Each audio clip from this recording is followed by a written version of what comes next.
अस्सलाम वालेकुम दोस्तों, तव्हांखे बहितरीन नई अपडेट तकरार ड्रामे जी तव्हां सां शेयर कंदासीं। अॼु तव्हांखे एतिरो ॿुधाईंदासीं हिन नंढड़े वीडियो में अॼु वॾियूं वॾियूं ख़बरूं आहिनि। इन नंढड़े वीडियो खे आख़िर ताईं ज़रूरु ॾिसंदो। अगर तव्हां न ॾिसंदव दोस्तों, तव्हांखे हिन ख़बरुनि जी का मालूमात न पइजी सघंदी। दोस्तों, पहिरीं ॻाल्हि त अचण वारी किस्त में हाणे जेको आहे शेर अली खे इक़बाल जेको SHO आहे इहो धमकी ॾियणु वेंदो ऐं धमकी जे दौरान सूअर जो अखि में वार जो अखि में सूअर सभु कुझु ॿुधाईंदो। लेकिन शेर अली अहिड़ी हिकिड़ी ॻाल्हि कंदो ऐं चवंदो इहा हाणे अखि ई कढणी पवंदी जंहिंमें इहो सूअर जो वार आहे, न इहा अखि हूंदी, न इन में वार हूंदो। मतिलबु इक़बाल SHO सां शेर अली तादी करण वारो आहे, डायलॉगनि जे हिसाब सां, न की मार जे हिसाब सां।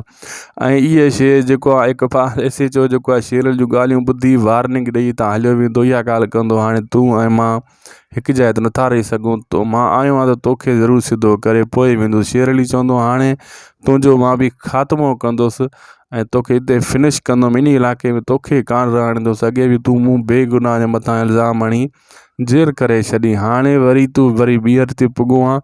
लेकिन हाणे जेको आहे न, पंहिंजा क़दम संभालजांइ ऐं तोसां जेकी हालति करण वारो आहियां मां, मुंहिंजो नालो बि शेर अली न आहे।